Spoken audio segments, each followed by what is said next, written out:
Áudio 11. Meditações sobre o Evangelho de João.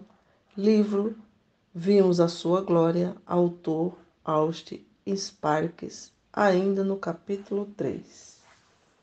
Até agora, falamos no impessoal. Temos então que trazê-lo para o pessoal e dizer que a essência do novo nascimento é Deus em Cristo, entrando por meio do Espírito Santo. É o próprio Deus em Cristo, pelo Espírito Santo, entrando onde ele não está.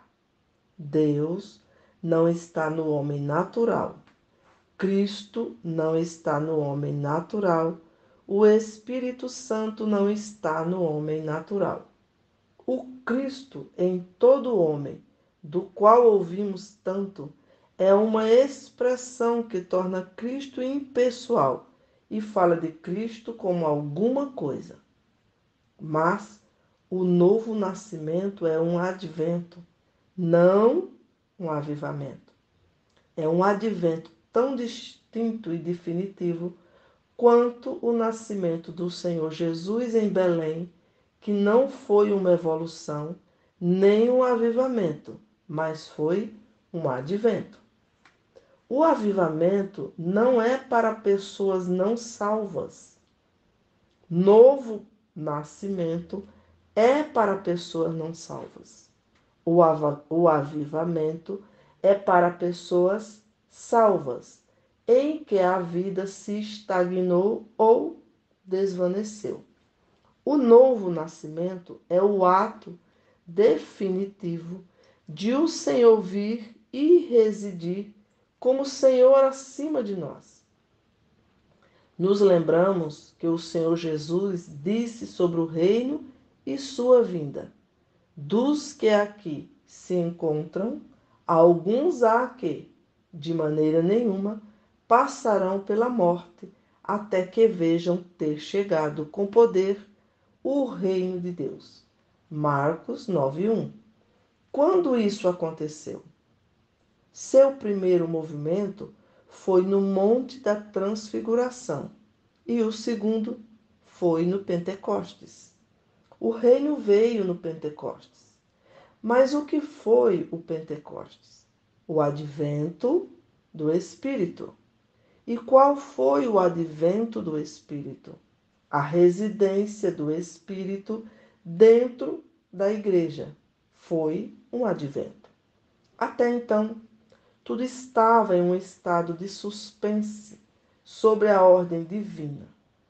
Toda a verdade foi apreendida, mas se eles tivessem pregado a verdade sobre o Pentecostes, teriam estado em uma posição falsa, um estado desbalanceado. Haveria inconsistência e essa verdade voltaria contra eles para destruí-los e não operaria a favor deles. Pentecostes, o advento do Espírito, foi o berço do Espírito de Deus dentro da igreja. Havia prenúncios e indicações, princípios claramente marcados e definidos antes disso. Houve um período parentético em que tudo estava em movimento, mas a consumação real não havia acontecido até o Pentecostes. Naquela sala estava a igreja representada, quando o Senhor chegou e soprou sobre eles e disse: recebei o Espírito Santo. João 8, João 20, 22. Naquele momento, a igreja estava sendo figuradamente constituída pelo Espírito Santo. Entretanto, não lhe foi permitida mover-se, nem poderia ela funcionar. Tudo ficou suspenso por um período probatório, até o advento do Espírito, que tornou tudo em realidade. Agora, a lei do reino de Deus nasce do alto, que é o advento de Deus em Cristo, pelo Espírito, em nosso coração, constituindo uma singularidade que deve ser a nossa verdadeira vida até o fim. Aqueles que têm algum senso, compreensão e conhecimento espirituais sabem como é verdadeira essa singularidade.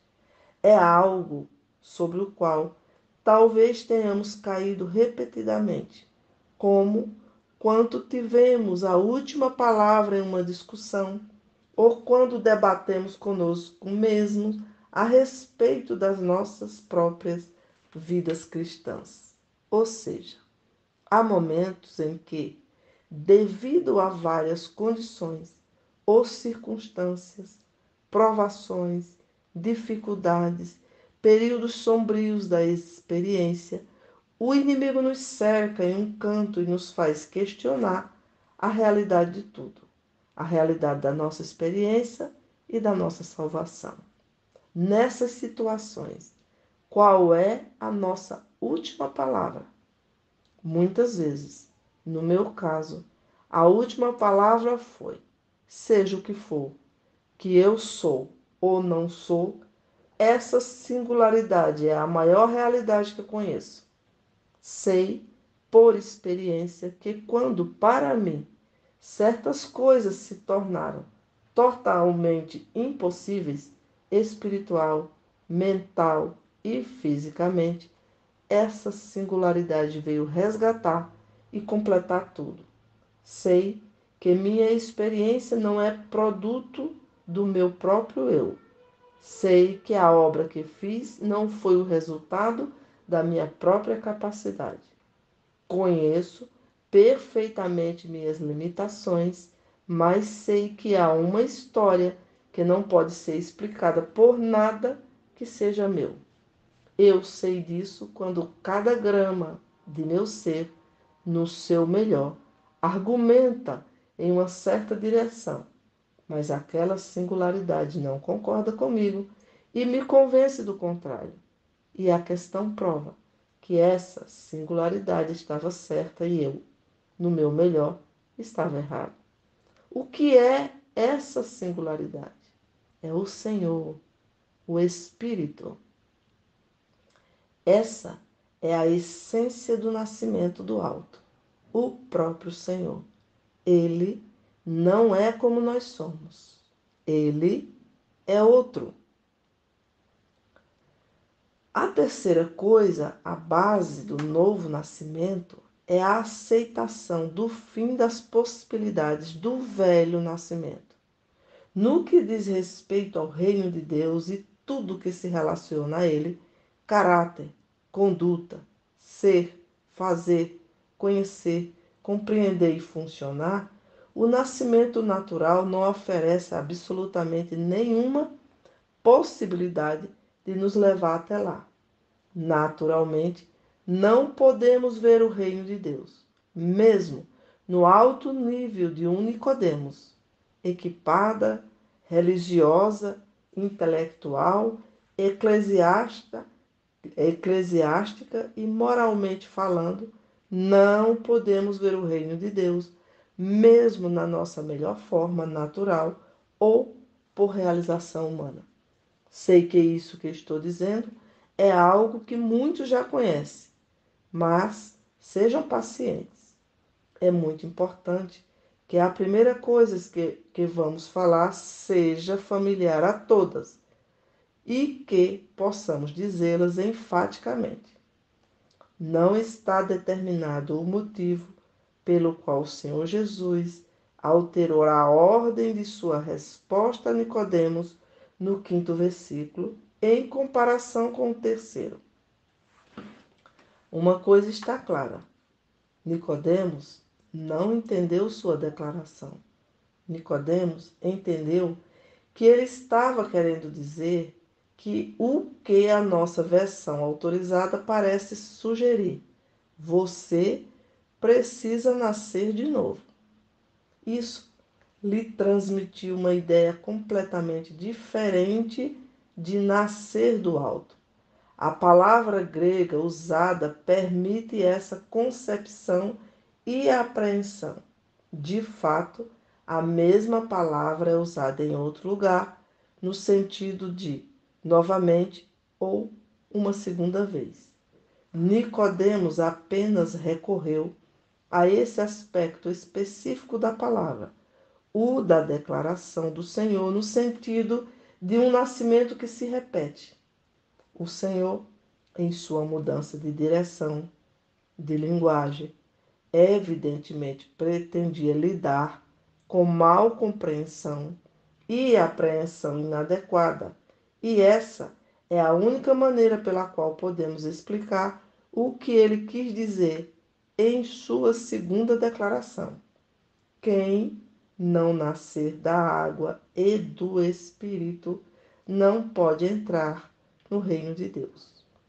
Alguns acreditam que o Senhor, ao usar a palavra água, estava se referindo à palavra de Deus. Outros, em bem maior número, penso eu, sustentam que se refere ao batismo.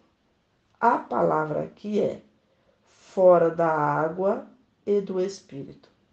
Se é isso que o Senhor queria dizer, toca imediatamente o que estávamos dizendo na declaração anterior. Mas, quer o Senhor quis dizer batismo e Espírito, quer não, o princípio sustenta que nascer do alto, posto em oposição à posição de Nicodemos, significa que uma história está completamente terminada e outra, uma história completamente diferente, inicia-se.